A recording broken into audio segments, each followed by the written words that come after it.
Well, good morning, everybody. It's Thursday morning today, as you'll be aware, but tomorrow being Easter, although how many of us will recognize the difference, I'm not sure. We are doing our Friday morning call on Thursday, just to be strange. I think it's a really exciting agenda today. We've got two video diaries that we'll be hearing from shortly, from Francesca and from Meiron, and then we have three new panelists. Let me just refresh your memory as to what were some of the issues that you as a group have raised with us over this. This is now the fourth episode. Continuity and scenario planning. So we have an expert on scenario planning in the group today. Strategies for communication through novel channels. Again, we've got a great video from Meiron on that. Strategies for sustaining client relationships. Lisa talked a bit about that last week. Winning mid to long-term business to sustain the workforce. How difficult is that going to be? Or is it going to be slow decline? Not a nice thought. Some of the financial management issues, the non-essential costs. Nobody likes to be thought of as non-essential. It doesn't really make you feel good, but are furloughed staff non-essential is a question that will worry them. Maintaining team productivity, morale, well-being, and resilience. Cybersecurity, we're talking about a bit more about that today. Reputation management, which again, I think you'll recall we heard from last week. Your own time, rationing your time to create space, and then getting people to realize that everyone needs downtime, including you, because all too often the leader feels they have to do everything.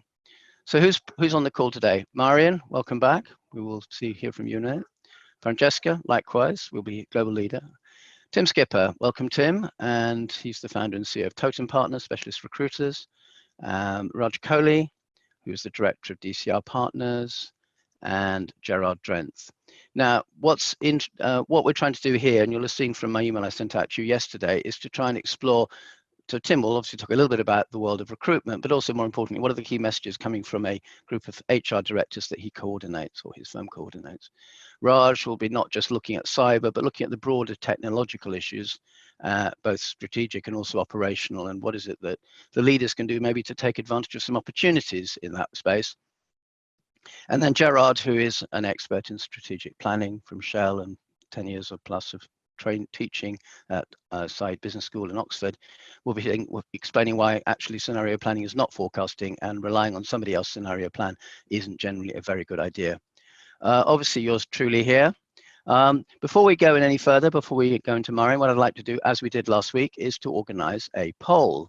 So let's have a look at the results. What's this telling us? It's telling us that very little investment in hardware. The highest one is software. So people are investing in software somewhat more than in other areas. There has been a slight increase in the appetite for technological change. It's funny, I was expecting that to be a lot more, but no decrease, about the same, only 18%. So there's a significant increase. That's probably actually a better way of analyzing that. Has the Chief Innovation Officer or equivalent become strategically important? Yep, that's certainly the case for some of them, but half is about the same. Do we see new technologies as critical to the future competitiveness of the firm? Yes, significantly more, 51%, 39% more, about the same. That's a pretty significant change. So new technologies are definitely seen as critical to the future competitiveness of the firm. That comes through quite strongly. That's really interesting research. And they're also, most people are looking to actually change significantly their business model. Again, that's quite an interesting finding. Do you think it will return to normal? No, not really. It will have changed. Big majority there. 20% of you are thinking about taking less space. That's not good news for the property world. Are you reducing partner salaries? Well, again, there's a few. 190, I'm sorry for them. 50%, that's 10% of them. About 30%, it's 20%, the other 30% no reduction. And near 3/4 of the firms are actually telling their firms about those reductions, which I would have thought could be higher. Anyway, that's probably enough of that poll. So I will now stop sharing my screen, and I will hand over to Meiron, who's going to tell us about his week. Thanks very much indeed, Richard, and good morning, everybody.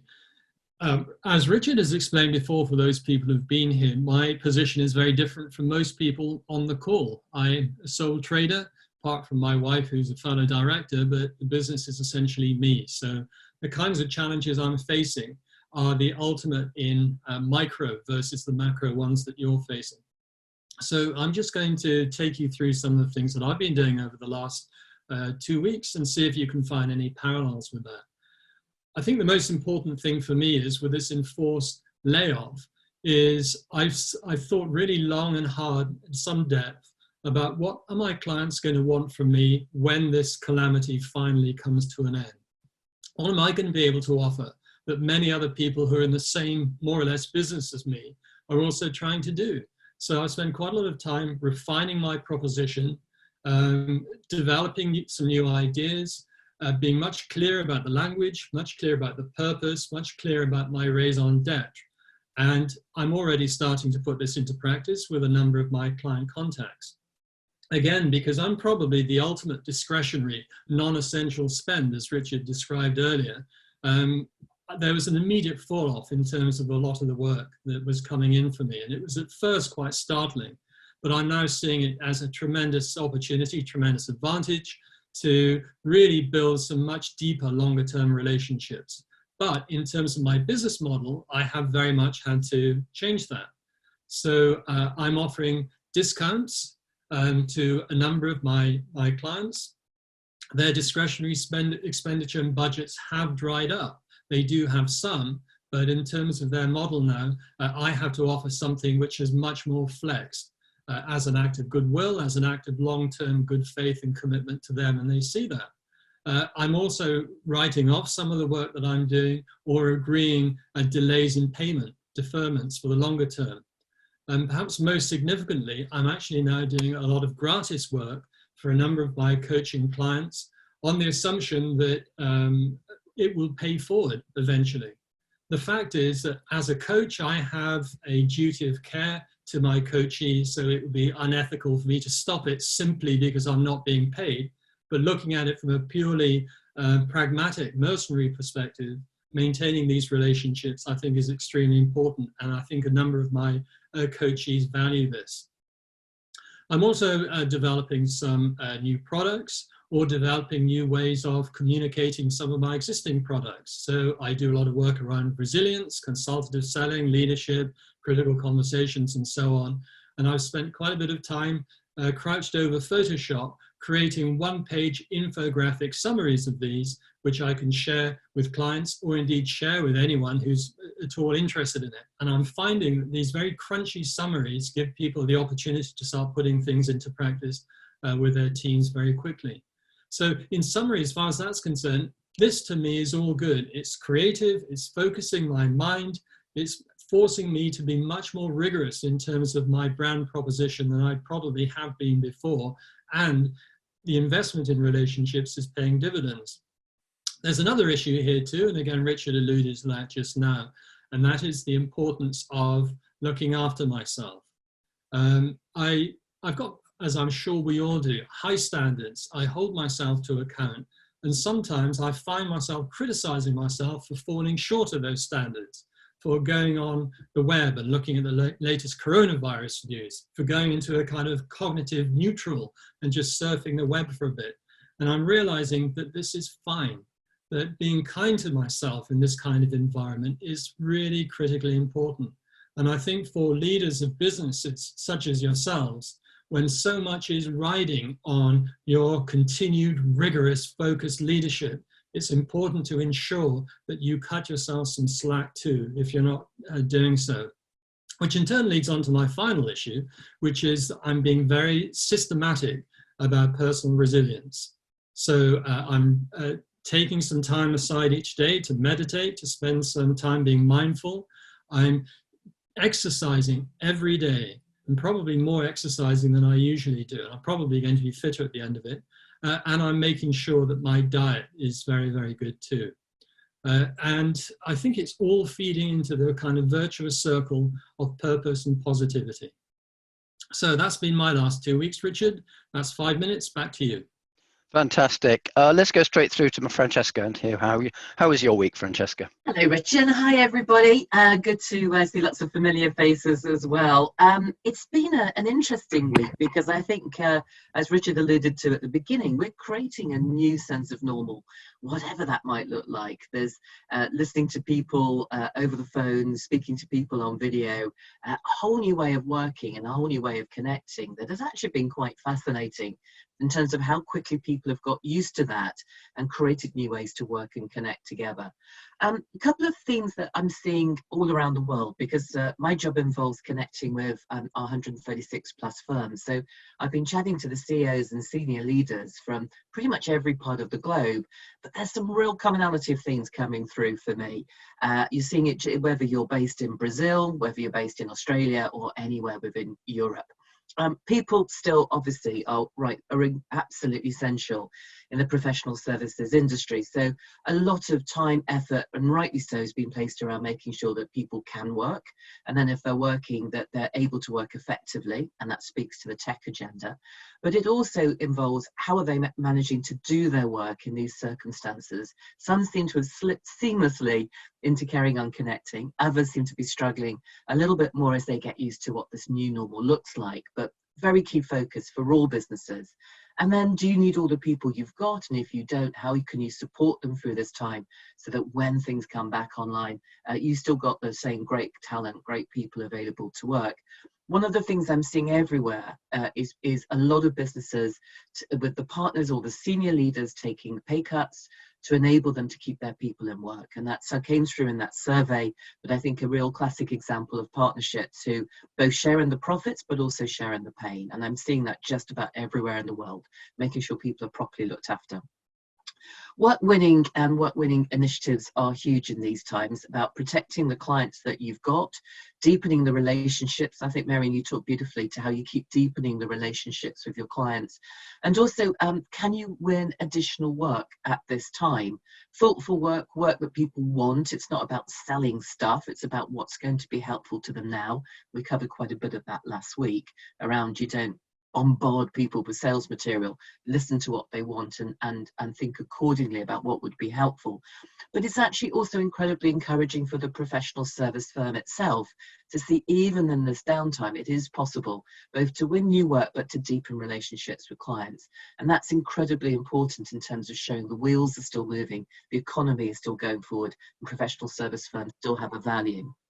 I think there's some core indicators that everyone is still very focused on, as you'd expect. Utilization. Do people have enough work to do? Do they have the right kind of work? If you're in a position of multiple people, can you share that work between them in a different and compelling way that enables the work to be done, but everybody to be sharing some of the burden? In times of crisis, you get massive peaks and massive troughs. Certain people incredibly busy, other people far less so. How can you manage that through? And there's a lot of work happening around utilization. And of course, billing, getting the work paid for, making sure that the cash comes in and cash collection stays strong. Cash is king in any kind of pandemic, hugely important right now.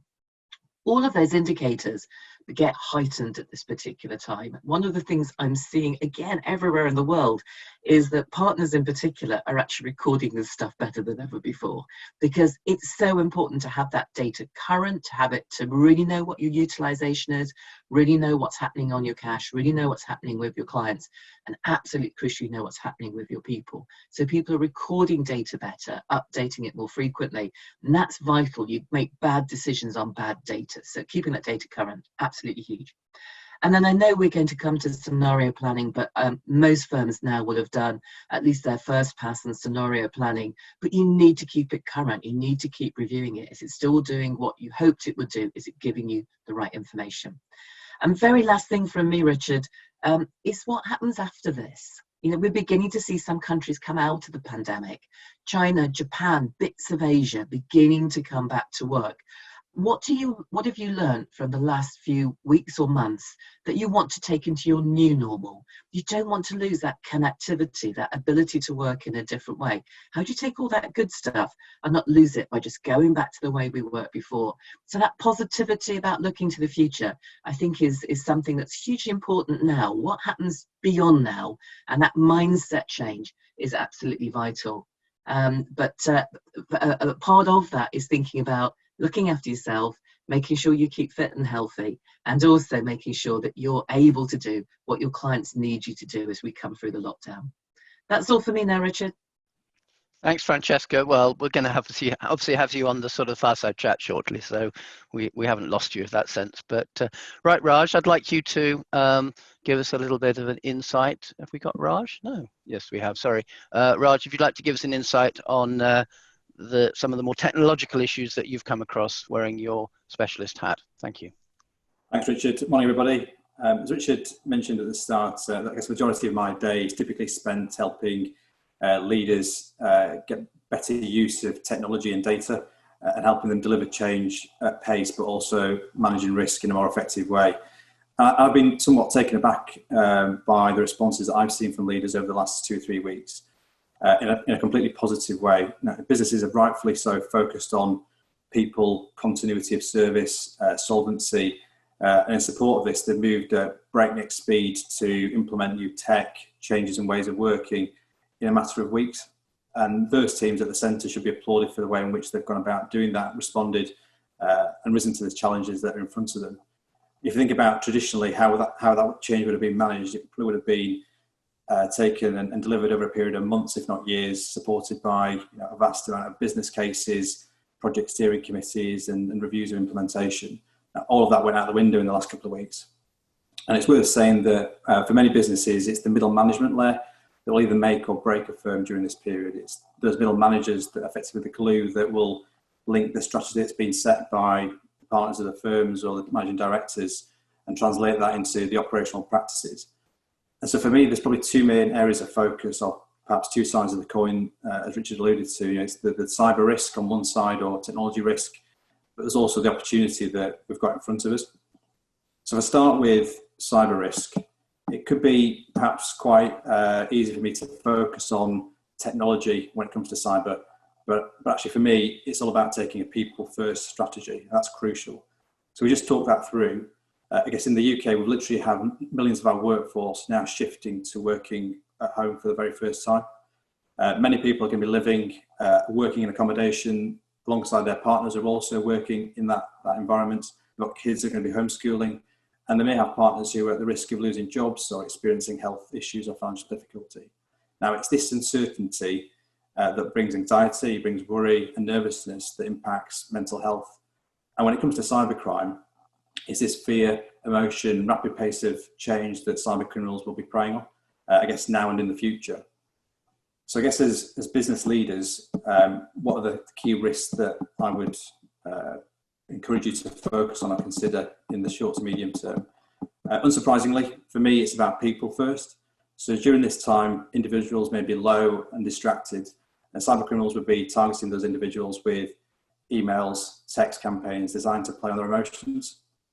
The ones that send you a link for clicking on a campaign that's relating to the NHS, or a government text that says you're entitled to £1,000 next week. Vendors are reporting a 20-fold increase in phishing emails. And I guess as leaders, how are you training your staff to be on the lookout for these things and so that you don't compromise your environment? I think the second thing or second area of risk that I'd consider you look at was changes in the way that you host and manage data. And that plays into some of the poll at the start of this session. Many businesses have had to quickly implement new tech. Overnight, we now use Zoom, Teams, Google Docs, and a variety of other technologies. And we now move from beyond the corporate firewall. And to what extent do you now know where your data is? You might think right now you don't hold valuable data, but if you think about the types of transactions and work you advise on, that could be restructuring, HR, especially in the current climate. How happy would your clients be if this data is leaked and made public? The third thing for me then from a cyber risk perspective is introduction of new technologies and ways of working. So with new tech, have we introduced new vulnerabilities that cyber criminal could exploit? That new document management system perhaps you introduced recently, now that we've moved to remote working, has that been exposed? Do your firm employees have the ability to access that data on their laptops, their personal laptops, and do non-firm-wide employees suddenly have access to that? And for me, the fourth, and probably one of the most critical things that's often overlooked is critical third parties. Now is perhaps the time to look at your critical third parties. What if they go insolvent, or if they're exposed to a cyber attack due to their new ways of working? How do you understand that impact? How do you respond to that so it minimises any implications to you and your business and also your customers? I guess whilst change brings risk, I'm a firm believer that it also brings opportunity. How many times have we put something off because we told ourselves that we're too busy? More often than not, it's actually because we don't want to do it. I think right now, due to COVID-19, we have no choice but to do things somewhat differently. And in many ways, that involves being or becoming a digital business. And for me, when it comes to the opportunity, there's probably some things for all of us to think about. I suppose the first area would be collaboration and engagement. So think about that middle manager, the glue that holds the firm together. They're now being asked to work in a very different way. How can you better use tools at your disposal to help collaboration and engagement across the business? Opportunity number 2, so I guess it's productivity and efficiency. How many paper-based forms do you currently have in your business? How much time do you lose chasing around trying to find those forms? Could digital tools prevent this and help to reduce cost and increase efficiency? And then for me, the thing that's probably the most important is your customer experience. I guess in the space of the last 3 or 4 weeks, society norms, expectations have shifted quite significantly. We've gone from being almost presenteeism within an office to working online and digitally. That's the new norm. And so there's a real opportunity for businesses to reassess how they engage with their customers and how they support them using technology. So I guess I'm going to finish on one simple note. I think we've proved as leaders that when change is needed, it can happen at rapid pace. I'd say that business leaders should look at using this time wisely and consider the options of how technology could enable their business, but also think about the risks that those technologies may introduce. Over to you, Richard. Thanks, Raj. That's great. Really helpful insight. I think we all took away something that perhaps would be quite good if we looked into that area in a bit more depth, because when there's so many things on the in tray, it's quite hard to think, oh, I'll let somebody else look after that. But actually, if your clients start thinking that their data is leaking, you are in a very bad place, as we know from other contexts. Tim Skipper, come on in, sir, and tell us a little bit about your world, but also the world of your clients and the issues that they're facing. Thanks, Richard, for inviting me today. It's much appreciated. So my name's Tim Skipper. I'm the founding director of a recruitment company called Totem. We focus on recruiting across all of the business services functions into professional services firms. As one would probably assume, COVID-19 has had a dramatic effect on recruitment activity. Many roles have been cancelled or put on hold for the time being, with an exception being made for what is being termed as a business critical role. That said, for those firms who've implemented a recruitment freeze, of which there are many now, and many of the firms have announced it this week, we're still seeing a handful of new positions emerging for roles which are seen as vital in spite of the pandemic. One thing we have not seen, and it may be a surprise, is firms reneging on offers that had been formally accepted. And we've had offers made and accepted in the last 2 weeks, albeit less than we would have expected at this time of year in normal circumstances. The starters for April and for May are now being onboarded virtually, and our clients are accepting that whilst things may not be perfect in this regard, interviews can take place, offers can be made, and candidates can and are starting new jobs, even if they're not physically turning up on the first day. The landscape looks uncertain presently, but having been through similar-ish situations before, we do expect a new norm to be established and that recruitment activity will start to tick over again gently. At the moment, the issue, as we know, is that no one quite knows when that will be. Moving to the HR challenges of our clients. In the last fortnight, my colleague Laura McNair, who heads up our HR recruitment business, has facilitated 2 sessions with around 20 HR leaders on Zoom. The first observation has been just how collaborative everyone has been during this challenging time. The willingness to share information and to help one another, impressive and heartwarming in equal measure. The sense of togetherness on the calls has been palpable.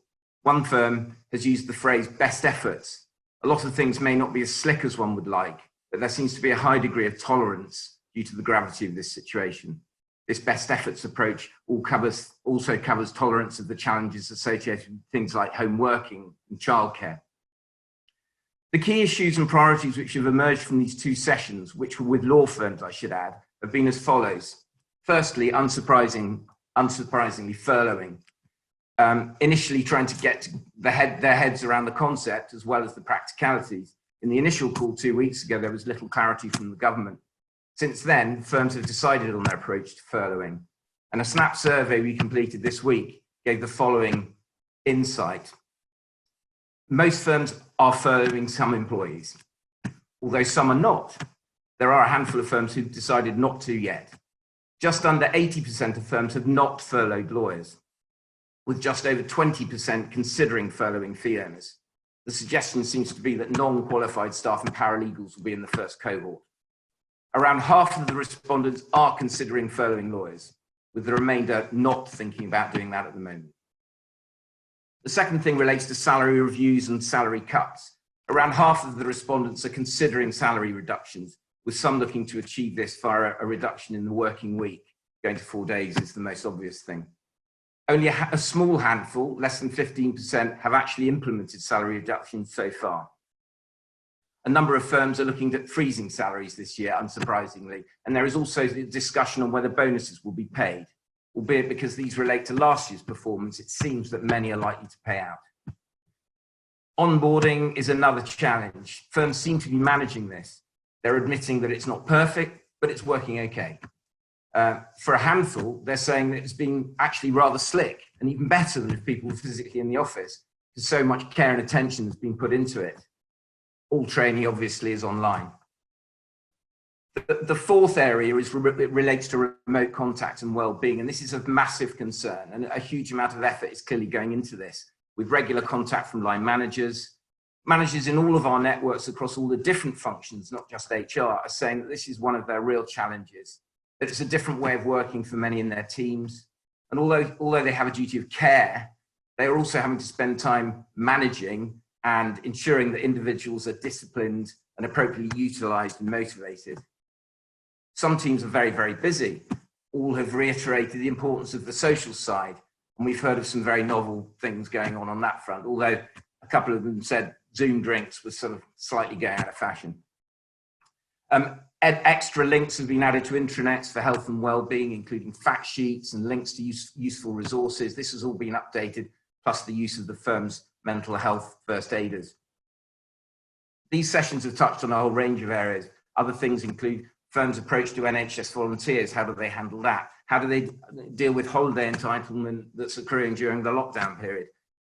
One thing that's beyond any doubt is that the HR practitioners are extremely busy and right at the heart of helping their firms through this intensely challenging period. Thanks, Richard.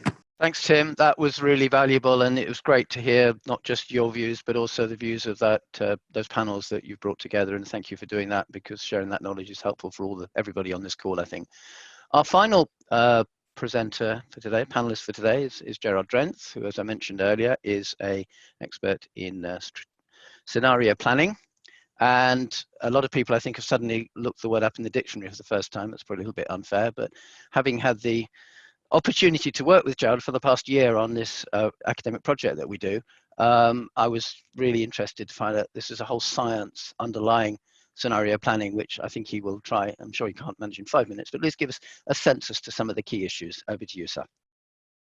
Thank you very much.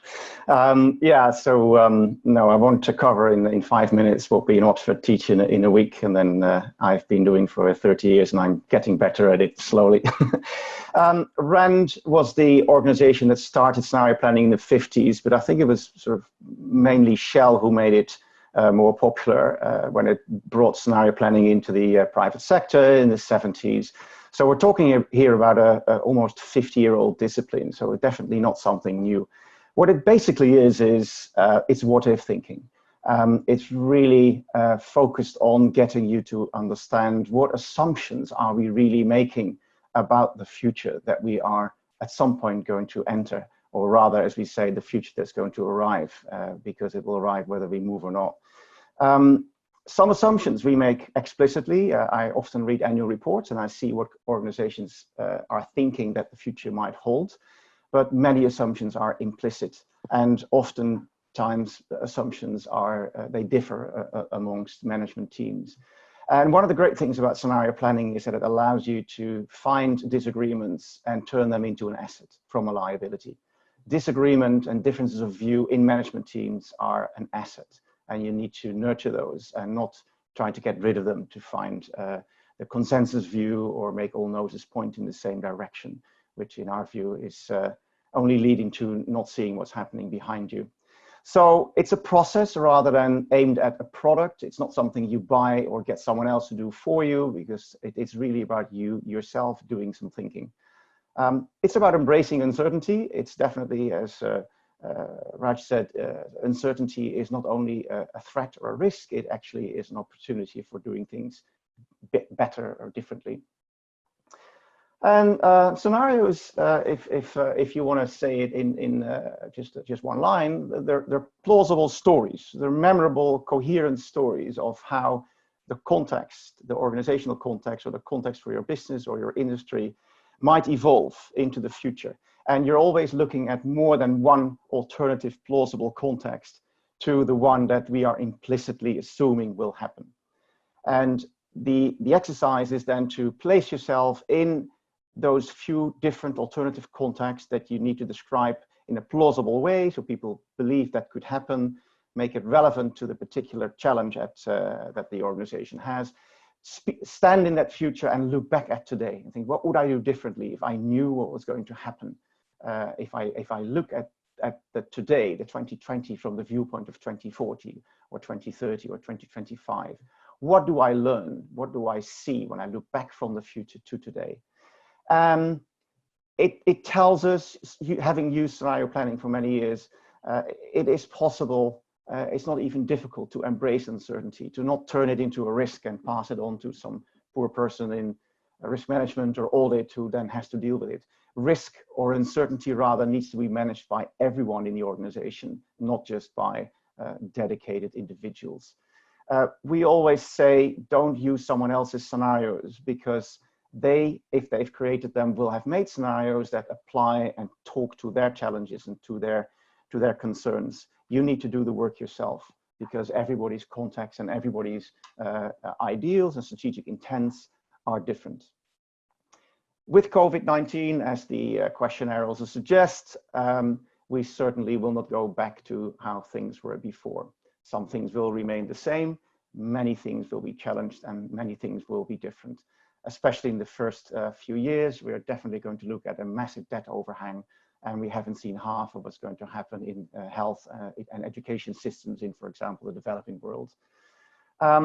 So that could, if I think about who I talk to, mean we're all in crisis mode. But counterintuitively, this is the time when you can think long term.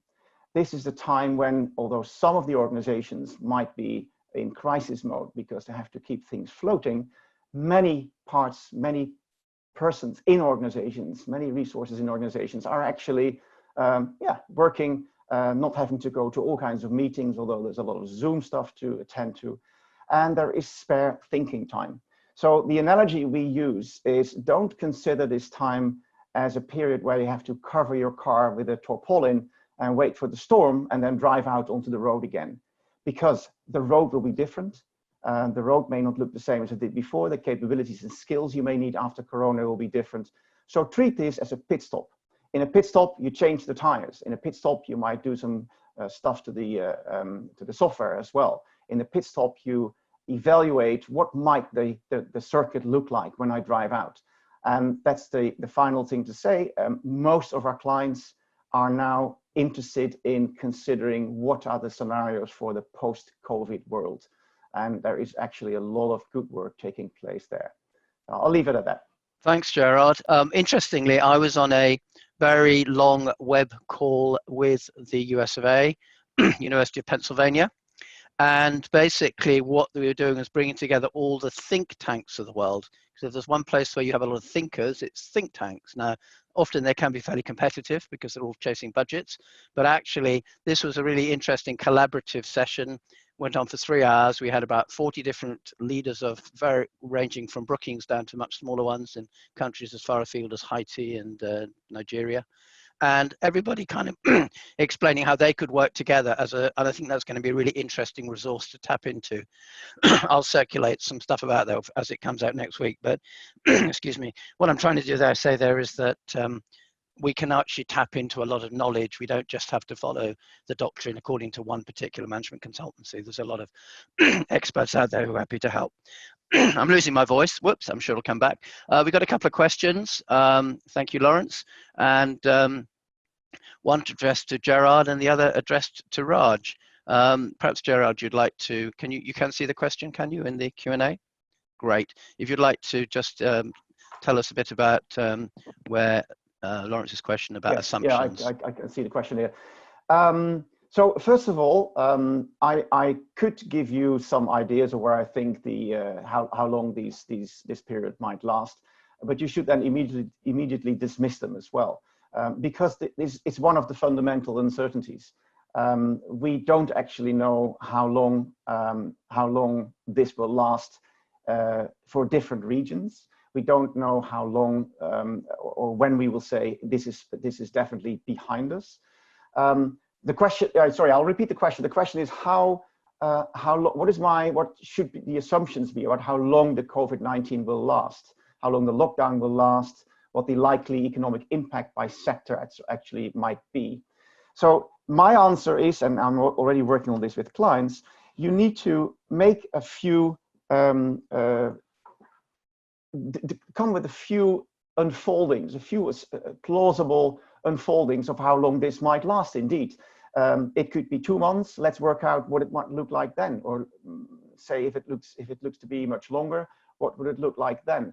Much more interesting is to play around with what would have changed. How would the relationship between government and private citizens have changed? What growth rates can we plausibly see? What different one? How would we react to different growth rates? Consumer and behavior, how could it change in different ways? So it's never good to try and forecast how long this will last. It's much better to try and build different strategies for what you will do when it finishes. Thanks very much. Francesca, you've raised scenario planning probably more than anyone else on these calls. I mean, give me your thoughts as to how your approach is kind of working within the thoughts that Gerard shared with us, or going in a slightly different direction. It'd be interesting. Yeah, no, sure. And I mean, always a little bit nervous when you've got an actual fantastic expert like Gerard, who knows much more about scenario planning than I do. But I mean, as Gerard pointed out, I mean, it's a long, well tried and tested route, and it's actually something that you can do with a really useful in a crisis type of planning, because you can look at the right here, right now. You can look at the slightly longer, and I'll call it medium term, which in the current world is more like sort of 6 weeks to 3 months, and then the longer term piece. And you can look at worst case and best case in all of those different varieties.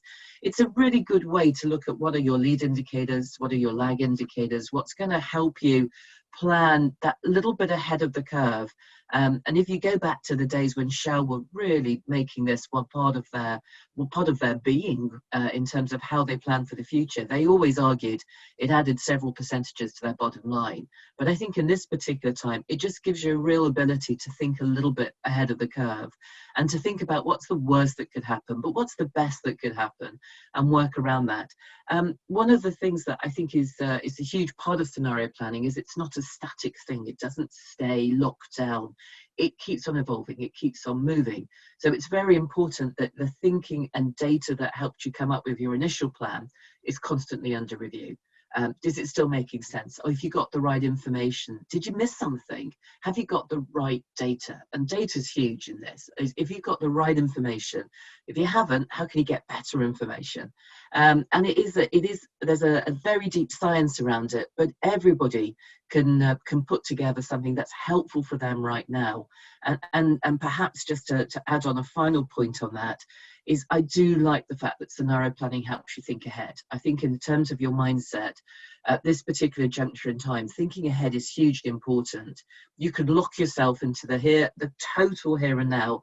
Can I meet my, what's going to happen to me in the next the next week, I'm looking at all this terrible data. I'm feeling that the world's coming to an end.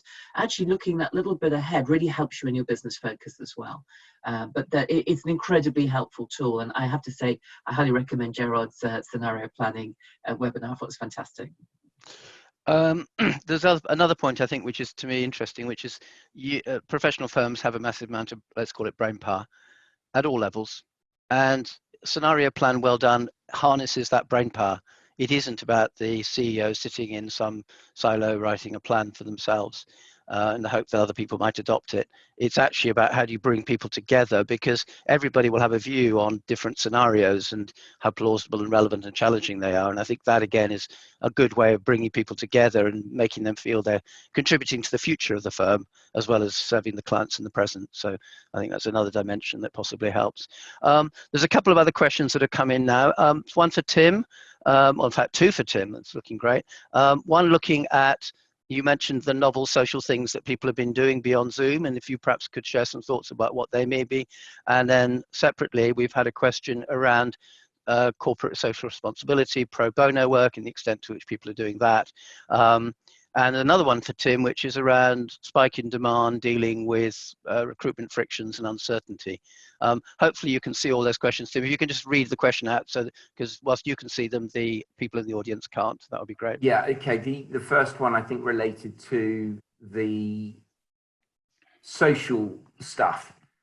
Yeah, I think we've reached a point now where the sort of the bog standard, let's pour ourselves a glass of wine, zoom in on each other, or do a Teams thing. I think that's beginning to sort of wear a little bit thin. That's the impression that we got yesterday on this call. Some of the more creative things involve things like online dance tutorials. Through the Keyhole seems to be a very popular thing that everyone's getting involved in now. I think Lewis Silkin may have pioneered that one. We're doing it this evening at Totem, actually, which is quite fun. But I think we're now at a tipping point where people are just trying to be a bit more conceptual about it and have a bit more fun and a bit more interaction. So I'll keep you posted on that, because I'm sure it will develop. The second one related to pro bono and CSR work. Francesca, I haven't actually come across any sort of discussion around that at the moment. Have you? Yeah, a little bit. I mean, I think this plays the fact that a lot of people in professional services by nature are often quite involved in the community in some shape or form. They're either doing a role as a trustee, or they're involved in some voluntary organisation. And we've had a huge volume of people going, we really want to get more involved. We want to do something.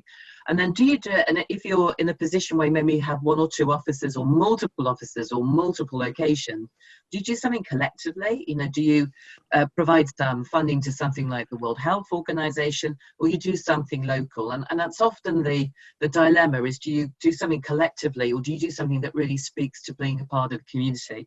In the UK, when the NHS asked for volunteers, a lot of our people wanted to volunteer to help deliver food, to help go and look at vulnerable people. And we've been actively encouraging people to do that within the parameters that the government has set down. But I think it also speaks to the professional services community. They do tend to be quite active. And I think then it becomes a decision for the business. Do you want to do something that's like a big grand gesture, or is that local support a more effective way of driving it? And I think a lot of firms that I'm seeing are taking a view that let's do something local, and that really involves someone being able to do a piece of work that's hugely valuable in their individual community, as opposed to some big grand financial gesture. But I think this will begin to evolve. But what I love about professional services firms, full stop, is the sheer volume of people who want to be doing something. And I think that speaks well of our profession. Raj, there's a couple of questions which have come your way, if you've picked them up. One about recommending how do you minimize the risk of using personal devices, computers for work activities? And the other one about the cyber risks your firm should most watch out for. Do you want to quickly give us some thoughts on those? Yeah, absolutely. So I think the first one that came through was from Lawrence around the risk of using personal devices and computers for work activities. So I think the simple solution or recommendation around this is look at the data that you are currently using and making available on non-personal devices, and what the risks associated with that. So again, as context, traditionally most businesses will have worked in a on-premise environment where they have all their corporate data in their corporate firewall, and those individuals across their business won't need to have access externally. The world has changed quite significantly, where we now have access to corporate information on webmail, various tooling solutions that have been implemented in recent weeks. The way to tackle that is, I suppose, a combination of policy, process and technology type changes. So traditionally relied on policy. Individuals shouldn't use the individual devices or personal devices for accessing corporate information, and that was restricted because it wasn't within the boundaries of the corporate firewall. Things have shifted, and to be able to actually implement those policies, business must rely on more the use of technology. So depending on the solution that you go for, there's a range of technologies that are available to help restrict data that can be used externally on non-corporate devices. But for me, it comes back down to when you're looking at this as a scenario, understanding the risks that might materialise from the data that you do make publicly available and that are available on non-corporate devices. And then I think the second question, Richard, was around what are the key risks at the moment in time. I think the key risks for me are, playing back to some of the points that I mentioned earlier, it's that human element. So there's a lot of people that now sitting at home, working from home, perhaps distracted. The cyber criminals are trying to take advantage of that scenario by sending phishing emails, so ones that focus on COVID-19 or pretend to be your corporate IT team, clicking on links where that takes you to pages that may ask you to include your corporate credentials. And that is a clear way to bypass the sort of controls that you typically expect. The other thing that people think would want to consider is that supply chain risks of third parties. So most organisations will rely on third parties. Those third parties may be hosting and managing data on your behalf. What arrangements have you made with those third parties with regards to how that data is going to be protected over the next few weeks and months? Thanks. Tim, there was a third question that came in for you, if you recall, which was also around the spike in demand. This is from Johannes. In sense, is there are firms experience spike in demand due to the crisis, and how they're then dealing with the resulting frictions in recruitment terms? Have you got any thoughts on that at all? I think there are certain areas that are in high demand at the moment. It won't come as a surprise to you, going back to the panelist earlier who talked about managing your number of roles in that are focused on working capital management. And so we would see these spikes in demand, which I don't think we've seen yet, being accommodated to an extent by the use of interim and temporary resource. And we're gearing up for an increase in roles of that nature. I think people will still be nervous about hiring permanent headcount for a while. So it's good that the IR35 regulation has been relaxed for a bit longer to accommodate that, I think. But I think we're not at a point yet where we're seeing spikes in demand. I think we're at a point at the moment where people are hunkering down.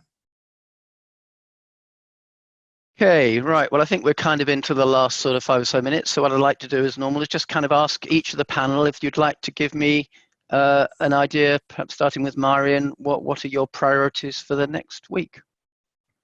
Apart from taking a rest. Just doing more of the same, to be honest, Tim. I feel that I'm now in something of a groove, and in a perverse kind of way, I feel I'm probably more focused and more productive and creative than I've been perhaps for years. I hate to admit it. I hate to admit that it took something like this to make it happen. But I guess every cloud has a silver lining, and I'll just continue that. Just very quickly, there was a question there on the Q&A about mental health and the risk of mental health kind of being factoring into ongoing home working. And I think that mental health is something which middle management in particular has to look very hard at and probably spend more time than it has been doing in terms of maintaining relationships with everyone that they possibly can, rather than assuming that everything is okay because it looks okay. These situations exacerbate mental health because, of course, we're stuck at home. There's no opportunity for social interaction, which is one of the basis of social equanimity and mental equanimity. So that's a hugely important thing. And if I'm going to do anything, it's probably spend a little bit more time reaching out to friends and colleagues than I have been doing in the past week or so, being so self-absorbed with getting my business onto a footing. Thanks very much. Tim, what's your kind of priority for the next week? To do a bit like Meiron, to do more of the same, to continue to engage with our clients in the way that we're doing at the moment. They may not be hiring, but we're doing networks, we're talking to them regularly, and they're valuing our input, and just to stay relevant and be front of mind, because things will change at some point, and we want to be there to maximize the opportunities when they do emerge, which they surely will. Gerard, there's also a question about how long should the pit stop be, yes, but what's your priority? I saw that. Main thing is look at the assumptions you're making now for which you think your business is currently well manufactured or well prepared, and decide which of those assumptions are going to be toxic, which of those assumptions are going to be wrong. So ask yourself very critically, are we building any ideas on sand? And then go through a methodical process of determining what type of situations you might find yourself in after the coronavirus, or indeed in 20 years' time, if your horizon is much longer. How long in the pit stop? We don't know. At some point, they're going to give us the green light, and that's when you have to be ready. So that's the only answer I can give to that question. I love the green light. I always think that the great thing about scenario planning is it gives you an opportunity to stress test your strategies. And if they don't work, throw them away. Make sure all your strategies at least pass that test. And that's what scenario planning really helps you focus on that, I think. Raj, tell us about where your priority is. Two main areas of focus for me, really. First of all, we've got a couple of roundtables that are taking place next week, focused on finance directors, chief operating officers and CEOs, looking at both the risk and the opportunity that's arising from the current situation. And the second thing is actually looking at, I guess, taking some of my own advice. We're looking to automate a number of internal processes that have been inefficient for some time. So that's kind of key focus for next week. Which leaves Francesca. Where are your priorities? Okay, well, I'm going to pick up on just one element, is that for most parts of the world, this next weekend or coming up shortly is a break, be it a religious holiday or another holiday. And I think this really speaks to that separation of work and home, is that you do have to keep yourself mentally and physically well, and you do need to take breaks. So you should be taking a rest. You should not be letting work seep into every aspect of your day. And we're encouraging people to take a technology break over the next 4 days, to put down the laptop, shut it up, stick it in your cupboard, whatever you do with it, and have a proper break, because you can't be effective if you don't take proper breaks. So a huge part of my next couple of days will be spending time with my children. I've got 3 adult children at home, all back from university. All their universities have shut. They're all at home. They are wrecking my house. So we're going to work together to turn the house into something that has a semblance of normality. So that's what I'll be doing. Oh, that's really right. That's great. I mean, I think, again, as some of you will know, I'm going to spend most of the Easter in the garden because there's nothing like unrooting a bramble to really feel that you're achieving something in life. Right. So we're now kind of into that final minute or second. So I'll just kind of, as usual, kind of just run you through. As you realize, we've got a management library, which I know a number of you have been into, and please go there. It's all the videos to date, whether on the sharing challenges like today or the Hear From Experts, have all been included. And the sharing challenges are obviously for now, the Hear From Experts 20 minutes. They're really focused on interesting stuff, and so we definitely encourage you to look at those. There's also, as I mentioned, one's coming up, Wellbeing and Productivity. Johannes Lohmann from the Behavioral Insights team is going to be talking there, and how does well-being impact productivity, but also mental health and all the other issues. And obviously the nudge unit is probably they're better known as part of the Cabinet Office. And I think really interesting to hear their thoughts. And then Lawrence, who was on last week's call, is kindly coming back for a proper session around reputation management, because a lot of people find that really helpful. So I'll probably leave you, if I may, that. I know we're just coming up to that midnight hour, so I hope you found it valuable. Thank you again to my panelists, to Marion, to Raj, to Gerard, to Francesca, and to Tim. for their time, because I know it takes time to put together that 5 minutes of distilled wisdom, and their alertness during the fireside chat afterwards as well. I think we've covered a lot of material. Thank you all for completing the survey. The results will be with government within 2 hours, and that's my commitment, and they're looking forward to receiving it. So, and that will help also decide whether we can encourage the UKRI to invest money in our sector to help, particularly the mid-sized firms faced by not the AI tsunami, but the new pandemic tsunami. But quite frankly, the impact is equally difficult for both in both contexts. So I'll leave it at that. And please, please, please, if everybody on this call, if everybody who signed up, and we're 650 people today, just encourage one of their peers to join, we're going to be up to 1,000 people contributing to this community really quickly. So please think about that. And it only remains for me to say it's 10 o'clock. Thank everybody. And we're back next week on Friday the 15th, sorry, Friday the 17th of April, get it right. And in the meantime, hope you stay cool, relax, have a fantastically digital detox, and we'll go from there. Bye for now.